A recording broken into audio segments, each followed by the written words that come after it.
Donald Trump নাকি বলেছে শেখ হাসিনা এখনো প্রধানমন্ত্রী হবে না।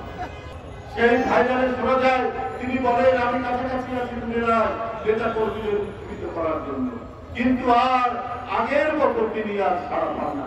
দুই একটা দুর্বৃত্ত তো আছেই, এই দুর্বৃত্তদেরকে তিনি আশ্রয় দেন, তুমি মারো, প্রতিহত করো, হত্যা করো। ইতিমধ্যে 2-3 জনকে হত্যাও করিয়েছেন এই দুষ্কৃতিকারীদের দ্বারা।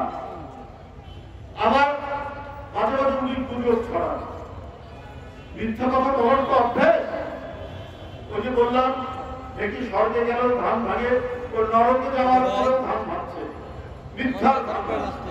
উনি বললেন এবং তার লোকেরা বলে বেড়াচ্ছে নির্বাচিত রাষ্ট্রপতি ডোনাল্ড ট্রাম্প নাকি বলেছে শেখ হাসিনা এখনো প্রধানমন্ত্রী হবে না।